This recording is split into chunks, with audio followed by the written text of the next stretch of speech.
I'd like to introduce you all to our guest speaker, Professor Dr. Guido Quelle, aka the growth driver. He is one of the rare people worldwide who focuses on creating profitable and sustainable growth as an entrepreneur, consultant, author, and speaker for more than 25 years. With his consulting firm, Mandate Consulting Group of Dortmund, Germany, with offices in London and New York, he successfully conducted more than 500 projects with nearly 250 renowned private and listed companies. His client list includes multinationals such as Saint-Gobain, Deutsche Post, European Dental Partners, Mercedes-Benz, Volkswagen, Caterpillar, as well as dozens of medium-sized companies. And more than 6,000 people were involved just in those projects that he himself managed. Professor Quelle is always in demand when companies are seeking the support that will enable them to continue on a course of sustained profitable growth. Professor Quelle is the author and co-author and editor of more than 400 professional articles, 7 partly European studies, 3 university course texts, and 16 books. His latest English book is Profitable Growth: Release Internal Growth Breaks and Bring Your Company to the Next Level, which is what we need. As the first European member, Professor Quelle was appointed to the $1 Million Consultant Hall of Fame in 2008. His travels, consulting work, studies, speeches, and lectures have so far taken Professor Quelle to 23 countries. He lives in Dortmund together with his wife and their 2 Leonberger dogs, which I love. I'm a dog person too. I want participants of my speeches to take away 2 or 3 things they can immediately discuss or apply in their companies, says Professor Quelle. This is also the objective of the following speech. And I take pleasure to also say that this entire presentation of Professor Quelle is videotaped, and we will make it available to you all afterwards. Professor Dr. Guido Quelle. Thank you so much. Thank you. How is everybody doing? Good? Excellent. Great. Well, you have a great motto, by the way, success through being the best. And it fits perfectly to the topic we're now discussing, growth from within.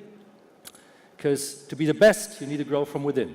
But before I get too deep into details, I want to tell you that we have half an hour or so, and I want to try to walk you through 5 topics. And the first one we need to take care of is growth. Some people say, well, you know what, we're so successful, isn't it enough sometime? It's not. Is growth always necessary? I'm always asked, well, Guido, is growth always necessary? Yes. Is there a dangerous facet of growth? Yes. And isn't growth something that is depending on the economy or on politics? No. It's not the economy, it's not politics, it's not the competition, it's not the customer who just doesn't get it, it's not the weather. Some of you will work with fashion clients. It's always the weather when they're not performing. It's us. We are responsible for healthy, sustainable, profitable growth. Growth comes from within. It's not anybody else. We are in charge of growth. Everybody who sits here, and myself as well as an entrepreneur, we are in charge of growth. And there is no excuse not to grow. There's no excuse to think, well, maybe it's enough. It's not enough. We need to grow. Even to keep the current standard, we need to grow. Even to keep the current standard. Today's luxury is tomorrow's standard. So we need to grow. And if we all haven't grown, we wouldn't sit here. Growth comes from within. Growth is something we can create, we need to create. And if anybody approaches you with the question, do we really need to grow? The answer is yes, we need to grow. And when we talk about growth with our clients, we need to reset the term growth a bit, because growth is too often linked with more of the same. Sure, we need to sell more of our products and services, of our existing products and services, but it's more than that, because at some given day, our products and services are taken for granted. Today's luxury is tomorrow's standard. And so we need to innovate. We come to that later. And the point is that growth is not just selling more of the same each day. It's more than that. It's development. It's progress. It's innovation. It's about reinventing at some time. At least when you're saturated. So let's just for 30 minutes take for granted that growth is necessary. It comes from within. It is something we can and we should and we ought to create. We are in charge of it. Who else? It's us. So, haven't talked about that generally. I want to mention the term growth intelligence. Maybe it's better than just growth. Growth from within has something to do with growth intelligence. And growth intelligence needs 2 or 3 things we will cover in this speech. And the first thing I want to mention is strategy. And that's the second point I want to walk you through in this speech, strategy.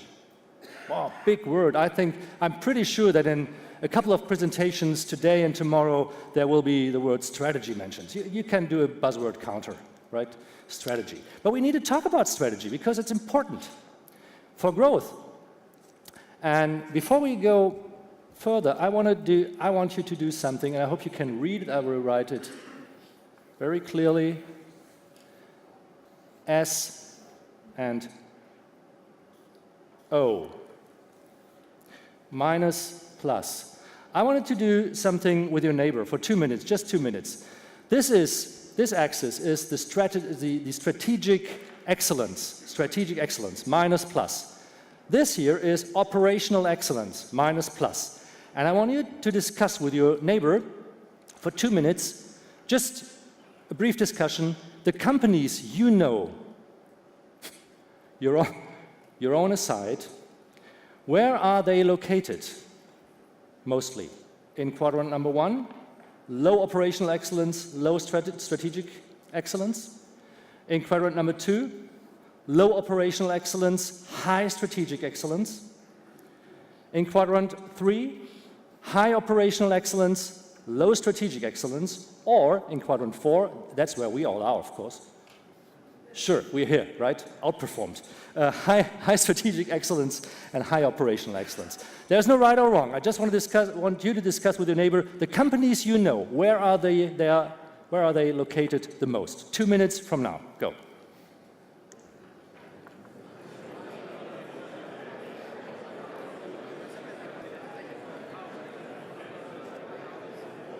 Okay, folks, 2 minutes are over.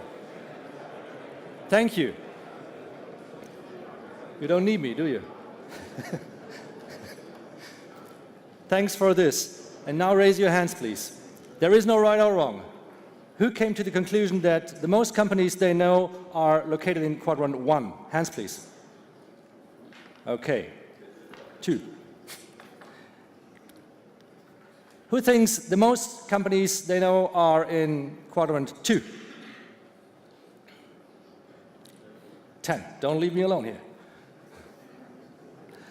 Who thinks the most companies they know are in quadrant 3? Okay, couple of. More than 100. Who thinks the most companies you know are in quadrant 4? Oh, more than 10 at least. And the other 200 who didn't raise their hands, thanks for participating anyway. So, however, there is no right or wrong, but in our observation, what we observe, especially in Germany, but also in other countries in Europe,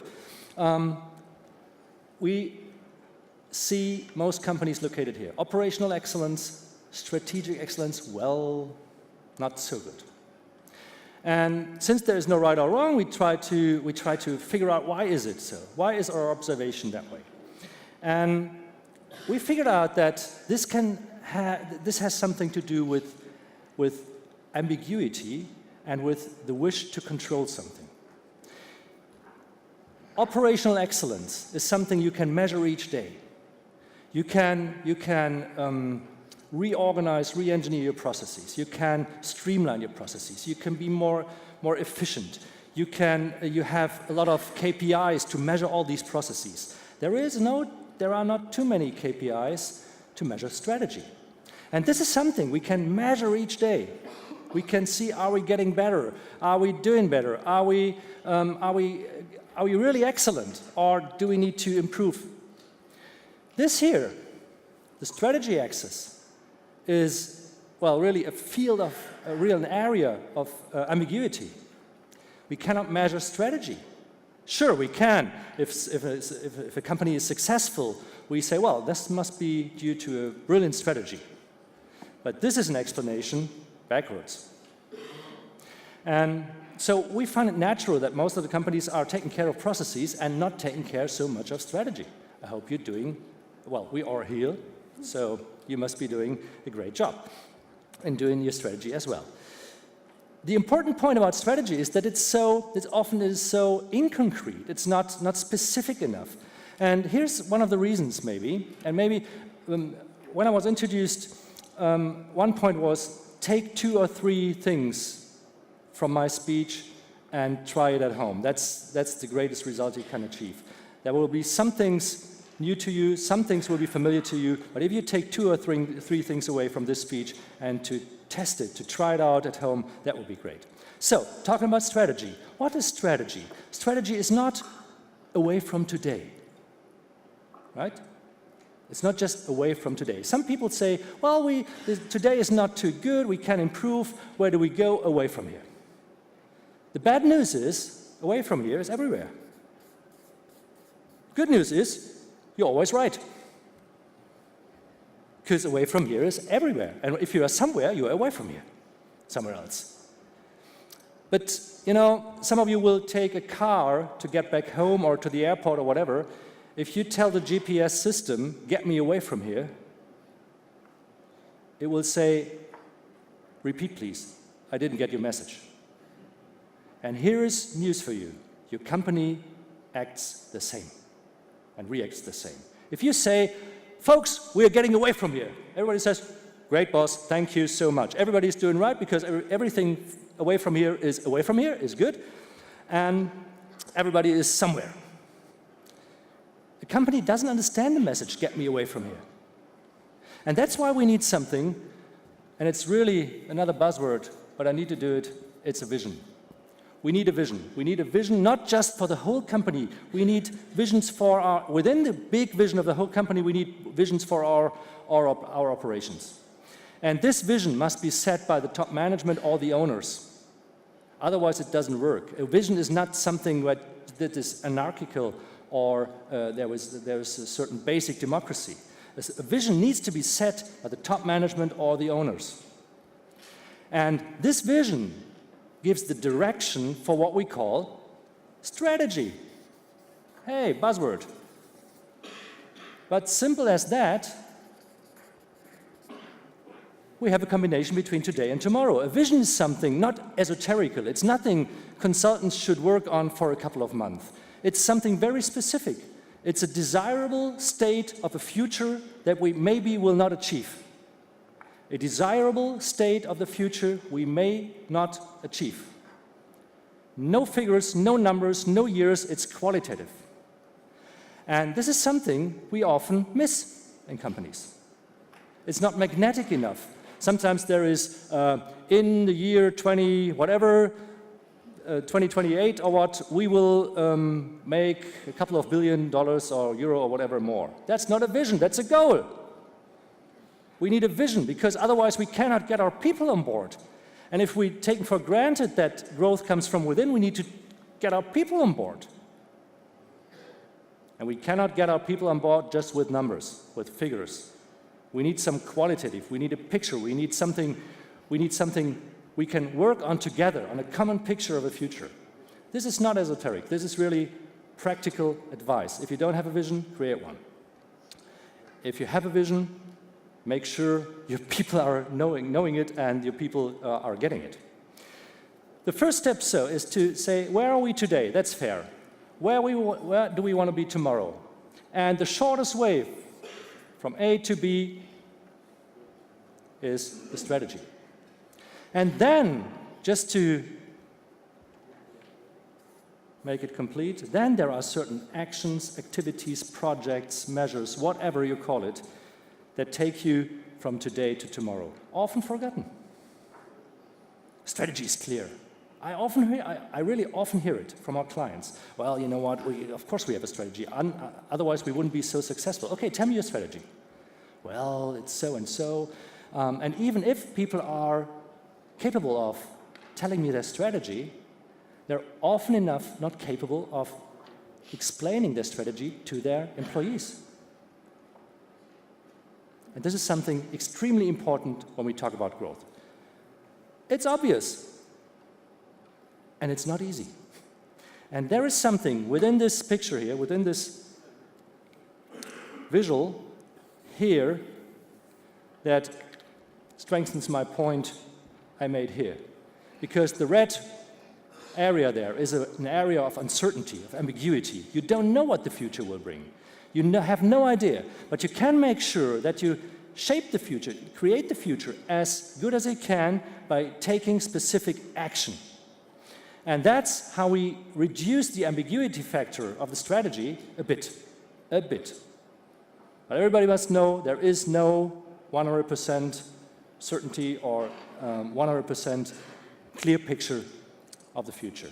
One speaker we invited 2 years ago, I think, said, he was asked, do you really plan straight? He said, of course, because deviations are everywhere. And it's like a GPS system. Sure, the way is not straight, but if you are off track, you need to know where the right track is. There will be deviations. Of course there will. But this is something often forgotten in operational business, and that's why the operational excellence is often overemphasized. I don't have the time to talk about strategy. We need to create revenues. So far about strategy. Let's talk a bit about processes and organization. Because we can't just focus on strategy, we need to execute as well. And when we have operational excellence projects run by our clients, for example, the most operational projects, excellence projects, are redesigning processes. So person A reorganizes their process, person B the other process.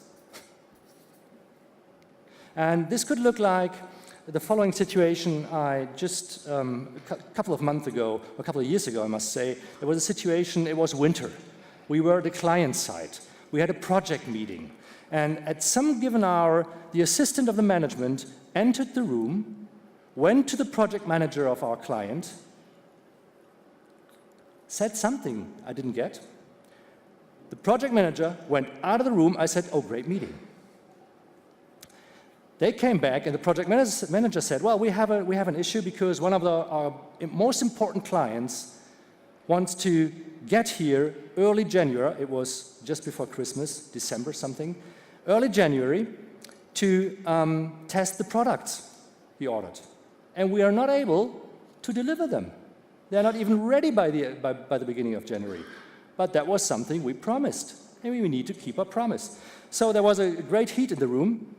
And then in the afternoon, the management said we need to have an emergency meeting, and I was invited to be in the meeting and to sit in just to observe and maybe to intervene if necessary. And then this meeting in the afternoon went like this. The management opened the meeting, and they said, okay, how can we solve this problem? One of our most important customers wants to be here in January, wants to get his products, and we are not able to. So, what's the solution? Sales manager said, okay, I have the solution. You, pointed at the director of production, You would have been better off to be faster in producing the products. The product guy says, me? He. The purchasing guy said he didn't get my products. I needed to complete all the things for the final products for a customer. The purchasing guy said, okay, if you, sales, had told me earlier what you really need, I would have ordered earlier. Have you been there? Have you been in this meeting? Yeah, there you go. Me too. Welcome to the club. We all got the T-shirt. And this went back and forth. And then I said, well, come on, stop this, please. We are sitting here in a very warm room, 21 degrees centigrade. Outside, it's minus 25. It was winter. There is a lake outside. Someone has fallen into the lake, crying, cannot swim, and we are talking about, how did he get in? This is when we talk about optimization of single processes. This is a danger for growth if you're just optimizing single processes. Here is something you can really make immediate use of. If you are thinking about, or if you just are optimizing, re-engineering, streamlining your processes, do not take care of the single processes. Take care of something else. And that's the nowhere land of the value chain. It's here. Here are the millions. In the interfaces between the processes. Because if you tell me, Quelle, Guido, re-engineer a process, I will do this and I will deliver an excellent result, regardless of what person B really needs.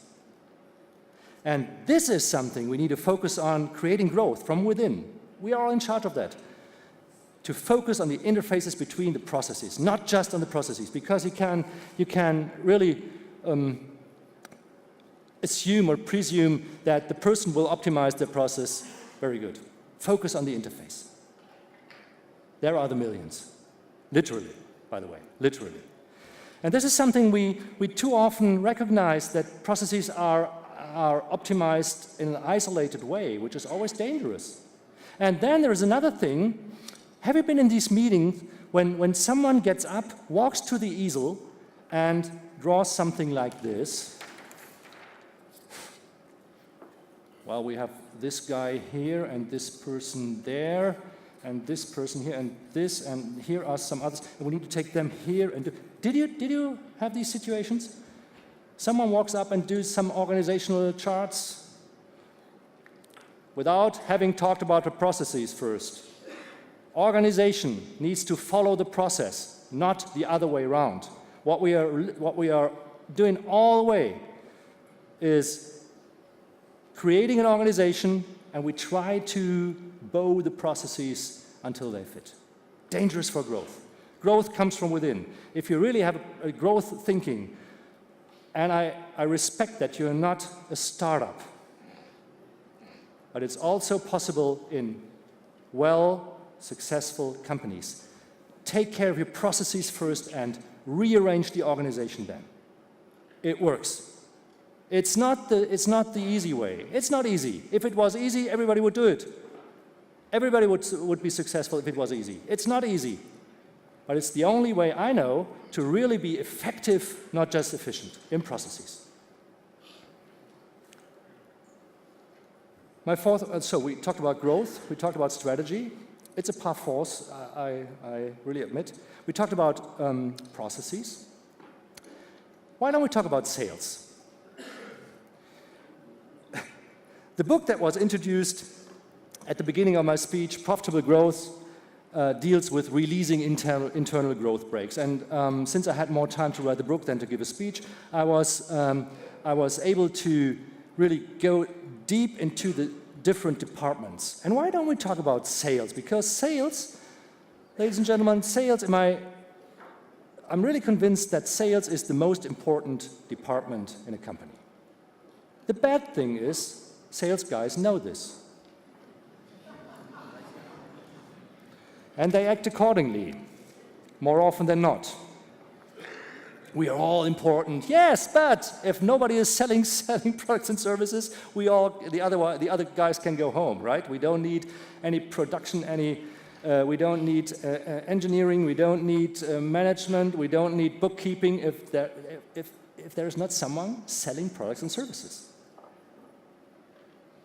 But sales, being the natural growth driver of a company, is more often than not a growth break within a company. I love sales, and I know where the emergency exit is, there. I love sales, but I really need to say, and I want you to participate in my observations, in my experience, in our experience in my firm, that sales is too often arrogant, silo-oriented, intransparent, and demanding rather than asking or interacting. Sales has interfaces to all other departments.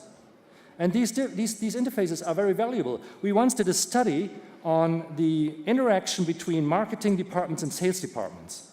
And one of our initial theses was that they're not talking to each other. We were wrong. Our initial thesis was wrong. Marketing and sales are talking all the time, but about the wrong topics. And this interaction could be so powerful, especially marketing and sales. Of course, we need operations, because operations has to fulfill the promise of sales, right? Not often easy. Or often not easy.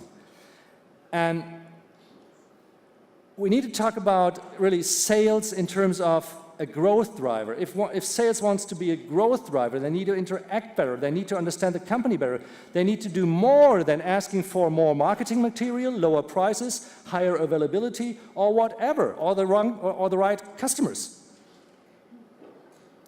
And this is something a growth-oriented organization really focuses on. How is sales acting? Are they really a growth driver in our firm? Or are they just selling more of the same? And I want to show you something my personal coach once told me, and that was really an aha moment. If you have something this level, and this is your customer is asking for something. The customer says what he wants. I want this and that. And then sales can close and say, okay, good, we're doing that. Perfect.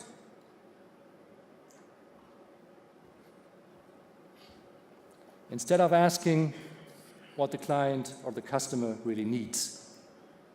And this is something we call value. This is added value. Most often, this could be done, this could be fulfilled with just little more effort than this, and it's highly more profitable, highly more margin. It's extremely positive for the customer, because if someone, and we all know that from ourselves being customers, if we meet a salesperson in a retail store or wherever, and they show us what we really need, we're ready to spend money on it. Come on, here's a test. If Steve Jobs approached me in 2006 and would have said, Guido, hi, good to meet you. I say, hi, Steve. What's your idea, Guido, of a new cell phone? Oh, I would say, Steve, great question. I want to have, number one, a greater battery, because I'm using it powerfully, this phone. I need to have a larger memory, because I have a lot of contacts. I need to have more than 15 text messages on this damned SIM card. I need to have a color screen, and well, that would be great. I wouldn't have said, Steve, my friend, this would be great. You need to create something extremely new, something the world hasn't seen before, something where I can have all my music on, all my pictures on. I can use it for interacting worldwide with all my social contacts, something that will create something you will call, Steve, an app industry, billions in Germany alone. A device that I can really use, and it's a lifestyle device, so to speak. And something I can take phone calls with. And something I want to spend 1,300 euros every 2 years on. That wouldn't have been my answer. But he did exactly that. He did not ask what we wanted. He knew what we needed.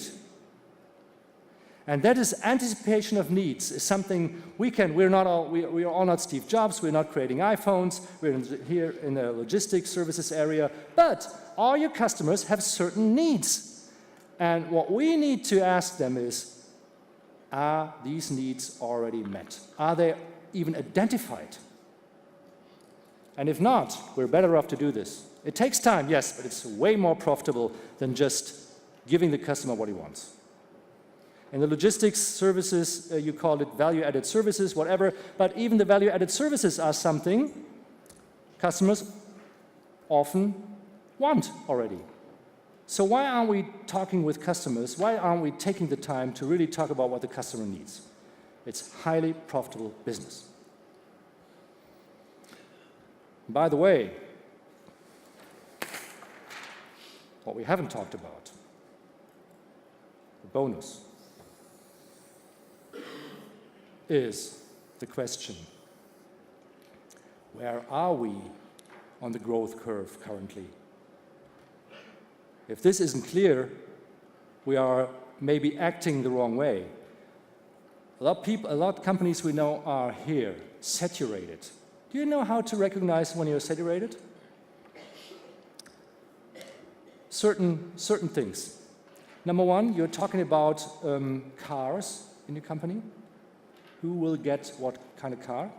You're talking about, too often and too much, you're talking about if you're building new offices, you're talking about the number of windows in your office. You're talking about the furniture in your office, and you're not talking about the customer anymore. You're talking about really administrating yourself, rather than taking care of what the customers really want and need. If these kinds of discussions, if internal discussions rule discussions about the issues your customers have, that's a good sign for being a bit too saturated, maybe. And we're all endangered to be in the mode to say, you know what, we're successful. Suppliers are being paid, employees are being paid, there is some revenue, there is a customer, sometimes irritating, and the business is running. But this is extremely dangerous because our current success is a result of the past, not of the present.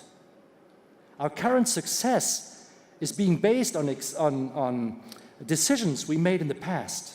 Our current success is based on what we have done before. I don't know when you get your profit and loss statement. I get mine 3 weeks after month closing. That means that the first activity there is at least 7 weeks old. It's old. It's dated.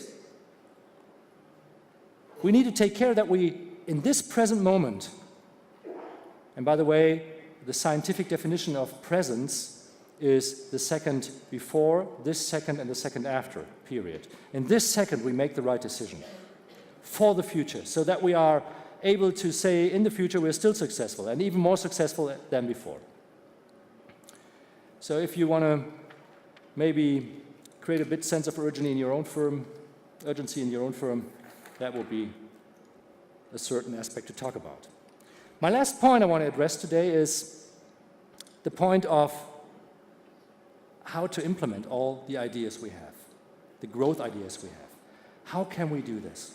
And there is no magic wand, and there are so many aspects we need to keep in mind, but there is a principle. Whenever we are talking with our clients and customers about how to execute all this, we're talking about focusing, laser-like. We're not talking about doing everything. We're talking about focusing, the critical aspects. And you may have seen this before, the situation. When this is your company, and now you want to grow, and you're really ambitioned, and your team is ambitioned, and everybody knows, oh, wow, growth is excellent, we need to grow, we want to do something perfect.